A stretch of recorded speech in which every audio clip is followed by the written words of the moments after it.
2024 के नतीजों से कांग्रेस और समाजवादी पार्टी न सिर्फ उत्साहित हैं, बल्कि इस रणनीति पर अब आगे बढ़ने की तैयारी हो रही है। साझा प्लान के तहत ही एसपी और कांग्रेस उपचुनाव में दिख सकते हैं। राहुल और अखिलेश जल्द ही जनता का आभार जताने के लिए एक साझा अभियान भी चला सकते हैं। उधर बीजेपी यूपी में हुए नुकसान की समीक्षा कर रही है। उम्मीदवारों और वरिष्ठ कार्यकर्ताओं से मंथन पर जानने की कोशिश हो रही है कि आखिर क्या वजह रही कि बीजेपी को अचानक इतना बड़ा नुकसान झेलना पड़ गया। अब यूपी में अगला चुनाव खाली हुई उन 9 विधानसभा सीटों पर होने जा रहा है। इसे 2027 का एक लिटमस टेस्ट भी माना जा सकता है। अब सवाल यह है कि राहुल गांधी और अखिलेश यादव का साझा प्लान कारगर साबित होगा या फिर बीजेपी नुकसान की समीक्षा कर राहुल अखिलेश के दांव का तोड़ निकाल लेगी। महाबहस में खास गेस्ट पैनल के साथ इसी मुद्दे पर होगी चर्चा, लेकिन सबसे पहले आप ये रिपोर्ट देखिए।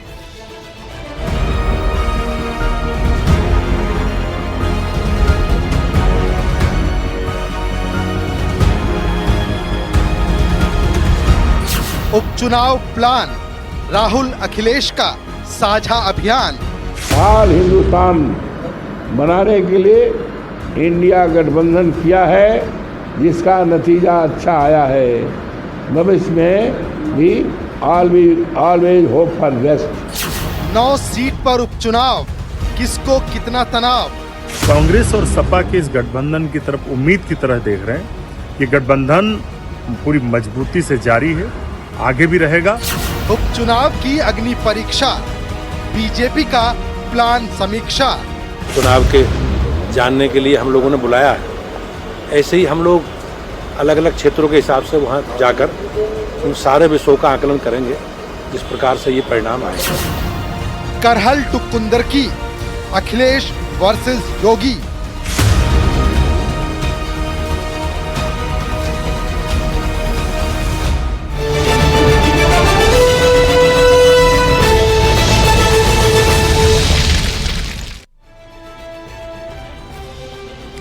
वहीं न्यूज 18 से बातचीत के दौरान फैजाबाद सीट से समाजवादी पार्टी के सांसद अवधेश प्रसाद ने क्या कुछ कहा, वो भी आपको सुनवाते हैं। देश को संकट से बचाने के लिए भारत रत्न बाबा साहब भीमराव अंबेडकर के संविधान को बचाने के लिए, इस देश में लोकतंत्र बचाने के लिए और इस देश में महंगाई दूर करने के लिए, इस देश में यहाँ के बेरोजगार नौजवानों को सरकारी नौकरी देने के लिए, अग्निवीर जैसी जो सेना में व्यवस्था की थी, सेना का अपमान था, इनको सब खत्म करने के लिए एक खुशहाल राष्ट्र और मजबूत राष्ट्र बनाने के लिए माननीय अखिलेश यादव जी और माननीय राहुल जी और देश के तमाम हमारे नेताओं ने गठबंधन करके देश को संकट से बचाने के लिए, बाबा साहब भीमराव अम्बेडकर के संविधान को बचाने के लिए, आरक्षण को बचाने के लिए और खुशहाल हिंदुस्तान बनाने के लिए इंडिया गठबंधन किया है, जिसका नतीजा अच्छा आया है। भविष्य में भी always hope for best. Always hope for best. Always hope for best, ये कह रहे हैं अवधेश पासी। बहरहाल चर्चा की अब शुरुआत करेंगे और हमारे साथ बीजेपी का पक्ष रखने के लिए समीर सिंह जी हैं, बीजेपी प्रवक्ता, दीपक रंजन जी समाजवादी पार्टी के प्रवक्ता जुड़ गए हैं, मनीष हिंदवी जी कांग्रेस के प्रवक्ता हैं, अनिल दुबे जी स्पोक्स पर्सन आरएलडी, निरंजन पोद्दार राजनीतिक विश्लेषक हमारे बीच में हैं। आप सभी मेहमानों का बहुत बहुत स्वागत है। और मेरा सबसे पहला सीधा और स्पष्ट सवाल समीर जी आपसे यही कि इस उपचुनाव में कांटे की टक्कर होगी। एक तरह से लिटमस टेस्ट इसे कहा जा रहा है 27 के चुनाव का, टक्कर दे पाएंगे आप? नहीं, देखिए आस्था जी, 27 के चुनाव की तुलना बाई इलेक्शन से करना, लोकसभा से करना, हमें लगता है कि इसमें थोड़ा आपको और स्टडी करने की जरूरत है, हम सबको इस पर ध्यान देने की जरूरत है। लेकिन ये जरूर मैं कहना चाहता हूं कि निश्चित रूप से 9 लोक विधानसभाओं के जो बाई इलेक्शन होंगे वो हमारे लिए महत्वपूर्ण है, हम सरकार में। लेकिन एक चीज और कहना चाहता हूं, भारतीय जनता पार्टी के लिए प्रत्येक चुनाव हम चुनौती के रूप में लेते हैं। हम कार्यकर्ता आधारित दल हैं, हम अपने काम, अपने नेता और नीति के आधार पर वोट मांगते हैं। हमारे नेता आदरणीय योगी वो जी, सब तो ठीक है माननीय समीर जी। प्रधानमंत्री मोदी जी के कामों को लेके हम वो जाते सब हैं, तो ठीक है हम उसके समीर आधार पर वोट जी, मांगते हैं। लेकिन राहुल सरकार गांधी की और अखिलेश उपलब्धियों को यादव लेके जाते हैं। एक बार फिर से यात्रा निकालने की तैयारी कर रहे हैं, क्या करेंगे आप? धन्यवाद यात्रा सपा और कांग्रेस की। नहीं आस्था जी, देखिए हमें लगता है कि कांग्रेस को और राहुल गांधी को और अखिलेश यादव को पश्चाताप यात्रा निकालनी चाहिए।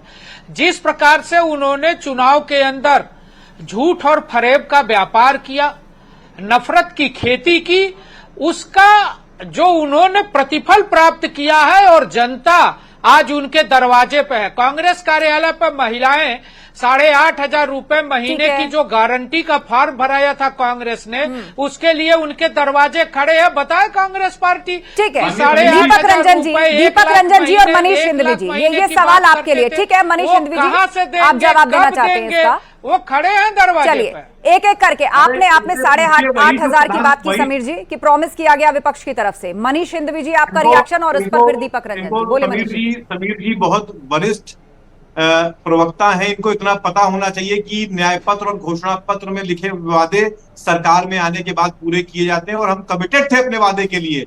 हम आज भी कहते हैं अगर हमारी सरकार बनी तो हमने जो वादे किए थे वो पूरे करेंगे। इनका क्या है? इनके तो प्रधानमंत्री ने कहा था 15 लाख हर खाते में जाएगा, 10 साल से सरकार ने कहते दिया 15 लाख हर खाते में। तो इनकी तो स्थिति इतनी खराब है कि इनके सर्वोच्च नेता कहते हैं कि 15 लाख हर खाते में जाएगा और इनके दूसरे नंबर के नेता अमित शाह कहते हैं वो तो प्रधानमंत्री ने जुमला मारा था। तो ये तो आपस में तय नहीं कर पाते कि साहब जो प्रधानमंत्री कह रहे हैं वो सच था या जो जुमला था। हमने तो स्पष्ट कहा था कि अगर हम आएंगे तो 6 महीने के आप अंदर कह रहे हैं, एक सेकंड, आप कह रहे हैं कि मैनिफेस्टो अलग चीज है और चुनावी वादा अलग चीज है, वो तब पूरा किया जाता है जब सरकार में आता है। हम कह रहे हैं स्पष्ट कर रहे हैं। नहीं, मैंने कहा था कि दोनों एक ही चीज है। हमने अपनी मैनिफेस्टो में जो देखा हम उसके लिए कमिटेड हैं। हमारी सरकार बनेगी, हम अपने सारे वादों पर खरे उतरेंगे। चलिए दीपक रंजन जी, मेरा सवाल आपसे ये कि योगी जी का काम सबसे बड़ा फैक्टर है, इसका क्या जवाब है आपके पास? देखिए आस्था जी, अभी उत्तर प्रदेश की देवतुल्य जनता ने जो अभी लोकसभा का चुनाव कंडक्ट हुआ है वो उसमें दिखा दिया।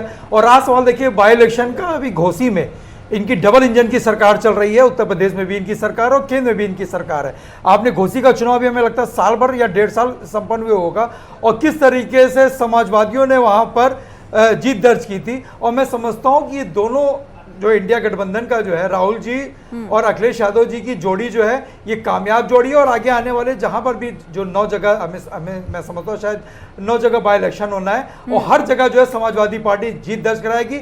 अभी हमारे भाई जो है भारतीय जनता पार्टी के प्रवक्ता समीर भाई कह रहे थे, अरे समीर भाई जाकर के अपने दफ्तर दरवाजे पर भी देखिए वो 2 करोड़ नौजवान जो है पर्चा लीक वाले नौजवान जो है आपके वहां लाइन लगा करके खड़े हैं कि कब 2 करोड़ की आस जो रहे हैं कि शायद 2 टर्म में आपने नहीं दिया, 2 टेन्योर आप करा, 2 टेन्योर में आपने नहीं दिया, शायद तीसरा टेन्योर आपको मिला है, शायद तीसरे टेन्योर में आप दे देंगे। चलिए भाई इस सबका जवाब समीर जी से लेंगे, सबका जवाब समीर जी से लेंगे, लेकिन एक बार सभी पैनलिस्ट के कमेंट सामने आ जाएं। मैं चर्चा में लाना चाहूंगी अनिल दुबे जी को। अनिल दुबे जी, 2 लड़कों की जोड़ी जिनको आप शहजादा कह रहे थे और वो कह रहे थे कि यही शहजादे आपको शह मात देंगे, उत्तर प्रदेश में इतना बड़ा उलटफेर हो गया। अब बीजेपी के पास इसकी काट है क्या होगी काट? देखिए आस्था जी, उत्तर प्रदेश में इंडिया गठबंधन ने एक झूठ का सहारा लिया और वो इंडिया गठबंधन को उत्तर प्रदेश में कुछ सीटों पर सफलता झूठ के आधार पर मिली, झूठ का जो भ्रम फैलाया गया। लेकिन उस झूठ को पश्चिमी उत्तर प्रदेश में राष्ट्रीय लोकदल भारतीय जनता पार्टी के गठबंधन ने सफल नहीं होने दिया। पश्चिमी उत्तर प्रदेश में हमारे और भारतीय जनता पार्टी की गठबंधन ने इंडिया गठबंधन के उस झूठ और फरेब को रोकने का काम किया और आगे आने वाले समय में उसको जो है पूरे उत्तर प्रदेश में कि जनता ये जान गई है कि इन्होंने जो झूठ और फरेब का जो नाटक किया वो उत्तर प्रदेश की जनता समझ गई है। अब हम लोग उत्तर प्रदेश की जनता के बीच जाएंगे, जो भी कमियां रही। सपा कांग्रेस गठबंधन को अपना फैसला सुना दिया, लेकिन कुछ हिस्सों में तो सुना जनता उनकी बात समझ गई है। किसकी बात समझ गई? ज्यादा सीटें मिली कहीं इतनी नहीं, उनकी बात, झूठ और फरेब की दुकान ज्यादा दिन नहीं चलती। काट की हानि आस्था जी एक बार चढ़ती है, वो चढ़ गई। उत्तर प्रदेश की जनता ये जान गई है कि इन्होंने हमारे साथ झूठ का किया, फरेब किया। ना तो संविधान बदला जा रहा था, ना आरक्षण खत्म किया जा रहा था। संविधान और आरक्षण को कोई खतरा नहीं है, इस देश की जनता जान गई, उत्तर प्रदेश की जनता जान गई। और आने वाले समय में आप देखिएगा उत्तर प्रदेश में योगी जी की और माननीय जयंत चौधरी जी की जोड़ी उत्तर प्रदेश में कामयाब होकर के चलेगी। गलत बयानबाजी से बचिए। ठीक है, ठीक है। नहीं, हम गलत बयानबाजी नहीं करते। जो उत्तर प्रदेश में झूठ फरेब जो बांटा गया उसको उत्तर प्रदेश की जनता अब जान गई। चलिए, ये सवाल पूछेंगे कि इन उपचुनावों में आखिर मुद्दे क्या होंगे। मैं उसी विषय पर आ रही हूँ कि इस उपचुनाव में आखिर मुद्दे क्या होंगे। आप लोग आपस में वाद विवाद मत करिए, मैं लौटूंगी आपके पास। ठीक है, मनीष हिंदवी जी, अनिल जी, आपने अपनी बात रखी। निरंजन पोद्दार जी, आपका कमेंट। जिन 9 सीटों पर अब उपचुनाव होने जा रहा है, एक बार फिर से सत्ता पक्ष का गठबंधन और दूसरी तरफ विपक्षी गठबंधन, मतलब सपा कांग्रेस का अलायंस जो है, वो आमने सामने होंगे, मैदान में होंगे। यही सवाल मेरा आपसे कि यूपी के 2 लड़कों की ये जोड़ी, इसकी काट बीजेपी के पास क्या होगी। उन्होंने तो जिन मुद्दों की बात की, वो नौजवानों की बात कर रहे थे, वो मुद्दे दलितों के थे, ओबीसी के थे, जातिवाद भी रहा। जनता ने फैसला सुनाया। देखिए आस्था जी, पहली बात तो आप ये समझ के चलिए कि जो उपचुनाव है 9 सीटों के ऊपर, उसको मैं लिटमस टेस्ट इसलिए नहीं मानता क्योंकि आपने देखा होगा कि अब जो भारत के चुनावी तंत्र है उसके अंदर एक चीज आपने देखी होगी, और वो ये है कि चुनाव के लास्ट 1 महीने के अंदर चुनाव बदलता है और चुनाव नया अपनी करवट लेता है। तो इसलिए अगर आप ये सोचें कि ये उपचुनाव 2027 तक यही माहौल बना के रखेंगे, मैं इस चीज से सहमत नहीं हूं। पहली बात। दूसरी बात, देखिए जिस तरीके से उत्साहित हुआ जा रहा, मेरा ये मानना है कि अगर विशेष कांग्रेस की बात, उनके पास आंकड़ा है, उनके मुद्दे चल गए हैं।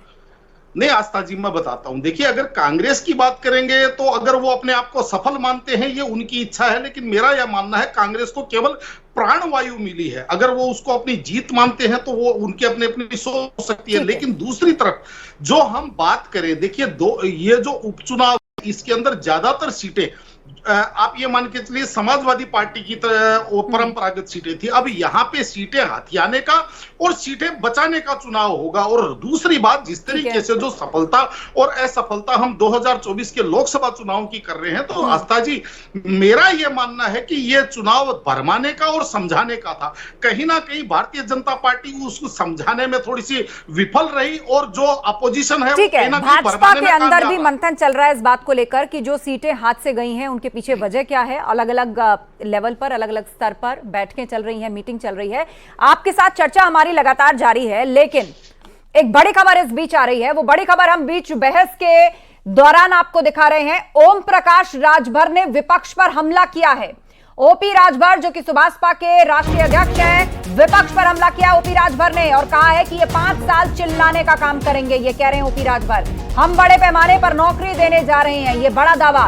विपक्ष अब परेशान है, ये कहना है ओपी राजभर का। घोसी के धोखेबाजों को चिन्हित किया गया है, ये बड़ी बात ओपी राजभर कह रहे हैं। सुभाषपा, जिसका कि पूर्वांचल में अस्तित्व माना जाता है, जहां से ये पार्टी शुरू हुई है, पिछड़ों दलितों की बात करती है।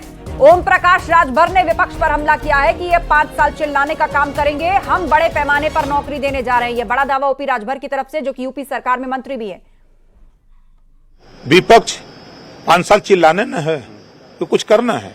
5 साल वो चिल्लाएगा, खाली बिना वजह का फेक न्यूज दिखा दिखा करके। कुछ ऐसे साथी हैं जो कमों वही करते हैं, जो किसी चैनल कुछ ऐसे चैनल हैं जो पार्टियों से अटैच होकर काम करते हैं, बदनाम करने का काम करते हैं।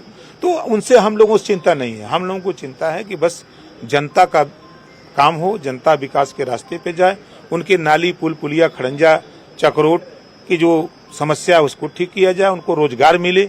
बड़े पैमाने पर तो नौकरी निकालने की तैयारी हो गई है। हमारे खुद विभाग में आपने देखा कि करीब 42,000 नौकरी देने के लिए विज्ञापन निकला हुआ है। और गेस्ट पैनल हमारे साथ लगातार जुड़ा हुआ है। दीपक रंजन जी, इस बात का जवाब दीजिए। ओपी राजभर कह रहे हैं कि अब विपक्ष 5 साल सिर्फ चिल्लाएगा और देखिएगा अब लाखों नौकरियां हम देने जा रहे हैं।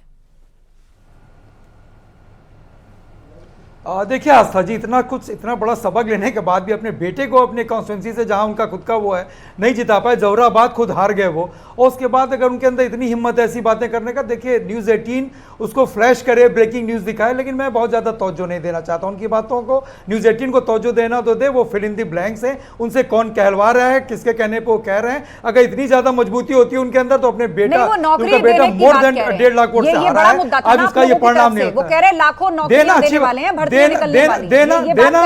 देना मंत्री हैं यूपी सरकार में, बिल्कुल दे, बिल्कुल दे। मैं पड़ेगी ना, क्या दावा है उस पर आप जवाब दीजिए। अरे भाई बिल्कुल, अरे भाई जब ये नौकरी देने के बाद आए ना, उसके बाद बाइट देंगे, हम भी सुनेंगे, हम भी इनका आभार व्यक्त करेंगे। आज की तारीख में विपक्ष ने इनको मजबूर कर दिया है नौकरी देने के लिए। आज की तारीख में विपक्ष ने पूरे एनडीए को मजबूर कर दिया है। आज उत्तर प्रदेश की सरकार, जो हमारी मांग थी, हमारी मांग आज भी पीडीए, हमारी मांग आज भी जातिगत जनगणना है, हमारी मांग आज भी बेरोजगारों को रोजगार देना है। चुनावों में जब जनता की कैंची चली तब आपको नौजवानों और नौकरियों की याद आई, समीर जी? नहीं आस्था जी पहले दिन से याद है। योगी आदित्यनाथ जी की सरकार ने उत्तर प्रदेश में आज तक इतिहास में सबसे बड़ी घटना है कि उत्तर प्रदेश में 6.5 लाख सरकारी नौकरी, 1,55,000 पुलिस की भर्ती, 40,000 महिला आरक्षी की भर्ती, 50,000 आरक्षियों की भर्ती हम करने जा रहे हैं। शिक्षा में, स्वास्थ्य में, समाज के विभिन्न क्षेत्रों में 6.5 लाख। मैं पूछना चाहता हूं समाजवादी पार्टी से, 12 से 17 इनकी सरकार रही, अखिलेश यादव ने कितनी नौकरियां दी थी ये बताएं इस चैनल पर। आपकी ऑडियो में कुछ दिक्कत है? दूसरा, मैं मनीष सिंघवी जी से भी पूछना चाहता हूं कि 2017 में अखिलेश और राहुल की जोड़ी ने क्या किया था, इसका जवाब क्यों नहीं देते? 2019 में बहन मायावती जी के साथ गठबंधन में गए, क्या किया? जवाब देना चाहिए। और एक उदाहरण और देना चाहता हूँ, एक उदाहरण और देना चाहता हूँ। ठीक है, 2007 में जो विधानसभा का चुनाव हुआ था उसमें बसपा की सरकार बनी थी, और 2004 में समाजवादी पार्टी 30 सीटें, ठीक है समीर जी, जीतने का जवाब ले लेते हैं, जवाब ले लेते हैं। ठीक है मनीष सिंघवी जी, ठीक है समीर जी, बात आ गई आपकी। आपने कहा कि इससे पहले भी गठबंधन हुआ था, सरकार चला चुके हैं, सहयोगी दल रह चुके हैं। ठीक है, आप उनसे पूछ रहे हैं एम्प्लॉयमेंट के बारे में। मनीष सिंघवी जी, आपका जवाब?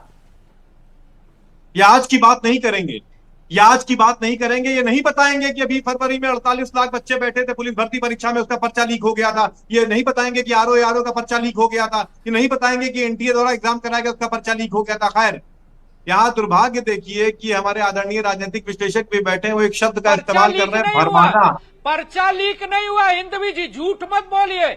एनटीए अरे झूठ तो आप लोग बोलते हैं, बच्चों की पूरी जिंदगी स्टेज पे लगी हुई है, रो रहे हैं, परेशान हो रहे हैं, क्या बात करते हैं आप?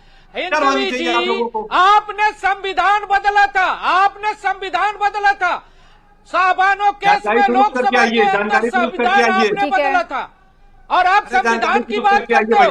राहुल गांधी संविधान का गला घोटते हैं और आप संविधान की बात करते हो। आप झूठ बोलते हो, कर्नाटक वाले कह रहे हैं आप झूठ बोलते हो। हम संविधान बदल देंगे, आपके दरवाजे महिलाएं खड़ी है, पैसा क्यों नहीं दे रहे महिलाओं को? ठीक है, दीपक रंजन जी, आपका जवाब? जब आपकी सरकार में भर्तियां होती थी तो आरोप लगे कि एक लाइन से सरकारी नौकरियों में लिस्ट उठाकर देखिए तो एक खास जातियों का प्रभुत्व सबसे ज्यादा होता था, उन्हीं को सबसे ज्यादा नौकरियां मिलती थी। आस्था जी, आज तक भारतीय जनता पार्टी के मुख्यमंत्री जी जो है सदन में जिन्होंने कहा था कि 47 में 57 जो इन्होंने प्लेसमेंट कर दिए थे, जिसमें जो है एक जाति विशेष के लोग ज्यादा लोग थे, जिसको सुप्रीम कोर्ट, हाई कोर्ट ने भी खारिज करके जो है एक्चुअल जो है आंकड़ा देने का काम किया था। आज तक वो 47 में 57 का आंकड़ा नहीं दे पाए भारतीय जनता पार्टी के लोग। और ये भारतीय जनता पार्टी के प्रवक्ता जो है अभी नया वाला 24 वाला, अरे वो आंध्र प्रदेश में जानता है, एक वक्त में चचा जान और अब्बा जान की कुर्सी पर नौकरी मिलती थी आपकी सरकार में। ठीक है, अभी आरक्षण देने के एक भी नौकरी आपने नहीं दिया है पारदर्शी तरीके से। अरे अभी 24 का अरे एक भी नौकरी नहीं दिया पारदर्शी तरीके से। एक सेकंड मनीष जी, आप तो भ्रष्टाचार, बात पूरी करने दीजिए उनको। समीर जी 10 सेकंड, दीपक जी बात खत्म कीजिए, फिर मनीष जी अपनी बात रखना चाहते हैं, बोलिए। देखिए भारतीय जनता पार्टी के लोग ये भूल गए कि अभी ताजा 2024 में इस गठबंधन इनको धूल चढ़ाने का काम किया है और 24 का मरहम ये 17 से लगा रहे हैं। अरे तो याद करिए क्या है क्या नहीं, ताजा भूल जा रहे हैं। एक सेकंड रख रहे हैं। चलिए ठीक है, मनीष सिंघवी जी आपका जवाब और उसके बाद मैं अगला सवाल रखना चाहूंगी। 9 विधानसभाओं पर उपचुनाव होंगे, उसी विषय को मैं आगे ले जाना चाहूंगी, लेकिन उससे पहले मनीष जी आपका जवाब। समीर जी पारदर्शिता की बात कर रहे हैं। 2017 से लगाए 24 तक 19 इम्तिहानों का पर्चा लीक हुआ है और ये पारदर्शिता की बात कर रहे हैं, मतलब हद हो गई बेशर्मी की। अरे आप भी सरकार में थे हिंदवी जी, समाजवादी पार्टी के साथ आप भी थे, आपने तो भ्रष्टाचार किया। यूपी पब्लिक सर्विस कमीशन, माध्यमिक शिक्षा चयन बोर्ड, हायर एजुकेशन भ्रष्टाचार की भेंट चढ़ गया और हाई कोर्ट को सीबीआई जांच आपकी सरकार में हुआ, हाई कोर्ट के निर्देश पर जांच हुआ, सीबीआई जांच। चलिए अगला सवाल लेकर आ रही हूं मैं, आप सभी शांत हो जाइए। ठीक है दीपक जी, मेरा अगला सवाल आपसे, अब 9 सीटों पर उपचुनाव होगा। ये 9 सीटें खाली हुई हैं, उनमें से 4 समाजवादी पार्टी की, 3 बीजेपी की, 1 आरएलडी और 1 निषाद पार्टी की है। अब इस पर उपचुनाव होगा और मेरा सवाल सीधा आपसे यह है कि इन चुनावों में भी क्या जातिवाद और मुस्लिम कार्ड की ही बात होगी, यही मुद्दे रहेंगे? देखिए समाजवादी पार्टी दलितों की, शोषितों की, वंचितों की और पीडीए परिवार की आवाज सड़क से लेकर के सदन तक सदैव उठाती रही है और आशा जी आगे भी उठाती रहेगी।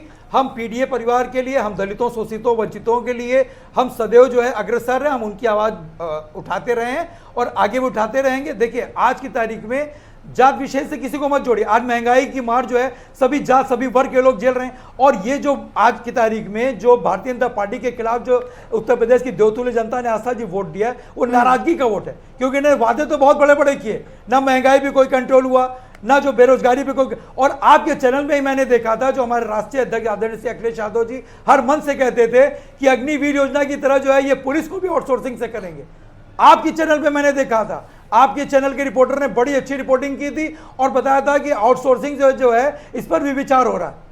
तो समीर जी हमारा प्रदेश कहां जा रहा है, किस दिशा में आपका जवाब। वो कह रहे हैं कि सिर्फ जातिवाद नहीं, हम तो आम आदमी से भी जुड़े मुद्दे उठाते हैं, चाहे वो महंगाई हो, अग्निवीर हो और अब पुलिसिंग पर सवाल उठ रहे हैं, भर्ती व्यवस्था। ये सिर्फ झूठ बोलते हैं, इनको आम आदमी से कोई मतलब नहीं है।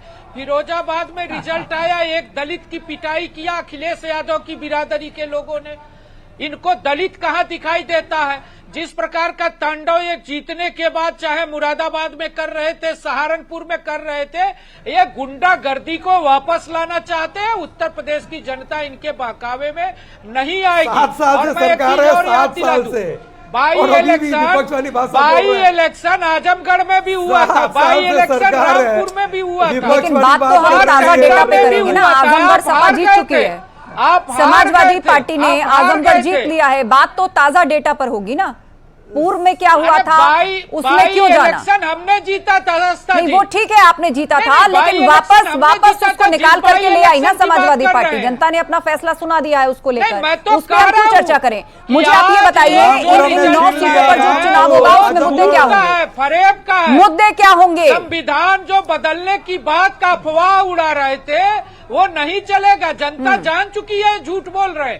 संविधान पर हमला ये करते हैं, हम संविधान बनाते हैं, पिछड़ा आयोग किसने बनाया? भारतीय जनता पार्टी ने बनाया। संवैधानिक दर्जा हमने दिया, नौकरी हमने दिया, युवाओं को रोजगार हम दे रहे, कानून व्यवस्था का पालन हम कर रहे।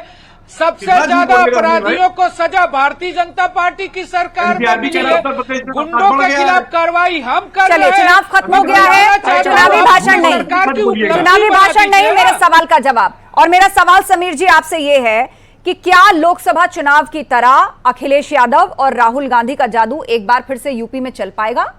क्या काट है आपके पास? आस्था जी कोई जादू नहीं है। झूठ और फरेब का जो उन्होंने माया जाल फैलाया था, जनता समझ चुकी है। महिलाएं कांग्रेस कार्यालय पे हैं, 8,500 मांग रही। जो फार्म रात के अंधेरे में इन्होंने बांटा था कि वोट दे दीजिए, वोट देने के बाद कार्यालय आइएगा, देश भर में कांग्रेस कार्यालयों पर महिलाएं जा रही हैं। वो फोटो आ चुका, वो 8,500 मांग रही है। राहुल गांधी छुपे हुए, राहुल गांधी छुपे हुए 8,500 पर जवाब क्यों नहीं देते? अरे चलो, उत्तर प्रदेश में नहीं दे सकते, कर्नाटक में तुम्हारी सरकार है, वही दे दो। कर्नाटक में आपकी सरकार है, वही दे दो। आप कहीं तो दे दो, कहीं तो दे दो। झूठ और फरेब नहीं चलने वाला, जनता जान चुकी है उत्तर प्रदेश की। जवाब दीपक जी, झूठ और फरेब पहचान आप लोगों ने संविधान को लेकर लोगों को बरगलाया, आरक्षण को लेकर लोगों को बरगलाया, और भाजपा ये कह रही है कि अब ये झूठ का पुलिंदा नहीं चलने वाला। आप चाहे जितना जोर लगा लीजिए। दीपक जी, आस्था जी, देखिए इनकी पूरी बुनियादी झूठ पर टिकी हुई है। हम लोग बार बार कहते थे ये सरकार 2 बार जुमलेबाजी से आई है, और आज आपने देखा होगा कि फुल मैंडेट, पूर्ण बहुमत इनकी सरकार को नहीं मिला। और आज किस तरीके से भाई संविधान बदलने की, अरे क्या बात करते हो, क्या बात करते हो? एनडीए को बहुमत नहीं है, एनडीए को बहुमत नहीं है। क्या बात करते हो? बैठ के दीपक जी चैनल पे क्या मतलब है? 293 सीटें हम पाए, हम बहुमत नहीं है। 293 सीटें हम पाए, हम बहुमत नहीं है। आपको कितनी सीटें मिली है? आप बताओ ना। यूपीए बात नहीं करना है, आप बताओ ना। समय मिला है फैक्ट पर बात होगी, समय मिला है फैक्ट पर बात होगी। और दीपक जी, मौजूदा वक्त की, वर्तमान की सच्चाई ये है कि एनडीए की सरकार है केंद्र में, बस। अब उसके आगे सवाल का जवाब दीजिए। एनडीए की सरकार है इस देश में, अब उसके आगे सवाल का जवाब दीजिए दीपक जी। मनीष जी समय मांग रहे हैं मुझसे, 10 सेकंड दीपक जी खत्म करिए। समीर सिंह जी, शर्म करो, शर्म करो, देश की जनता ने दिखा दिया। चलिए ठीक है, आप दोनों बात रख चुके हैं अपनी। मनीष जी, फिर मैं अनिल दुबे जी का रुख करूंगी। सरकार है, बोलिए मनीष जी। स्पष्ट बहुमत की सरकार है, 293 सीटों की सरकार है। 272 चाहिए, 272 चाहिए, 293 सीटें। अरे कुछ तो शर्म किया करो। ठीक है, अरे भूखी खाते रहे हो, आगे भी खाओगे। झूठ बहुत दिन नहीं चलता है, झूठ बहुत दिन नहीं चलता। चलिए, बिल्कुल नहीं चलता है झूठ, और जनता ही फैसला करती है कि किसका दावा झूठा, किसका दावा सच्चा। समय की आवश्यकता है, समय देने की आवश्यकता है, और साथ ही साथ आत्म मंथन के साथ अपनी रणनीतियों को एक बार फिर से प्रदर्शित करने का समय है, क्योंकि 9 सीटों पर उपचुनाव होने जा रहे हैं। अब सभी पैनलिस्ट का शुक्रिया इस चर्चा में शामिल होने के लिए। तो 2024 के नतीजों से कांग्रेस और सपा न सिर्फ उत्साहित है, बल्कि इसी रणनीति पर आगे बढ़ने की तैयारी हो रही है, और इस साझा प्लान के तहत उपचुनाव में दोनों पार्टियां एक बार फिर से साथ दिख सकती हैं। वहीं दूसरी तरफ भाजपा के अंदर भी मंथन तेज है। हारे हुए प्रत्याशियों की बैठकें की जा रही हैं, अलग अलग तरीके से खंगाला जा रहा है, और उसके बाद रणनीतिकार जुटेंगे कि आने वाले 9 विधानसभा में सीटों पर जो उपचुनाव होने जा रहा है, उसमें आखिर किस तरीके से विपक्षी रणनीति का जवाब देना है।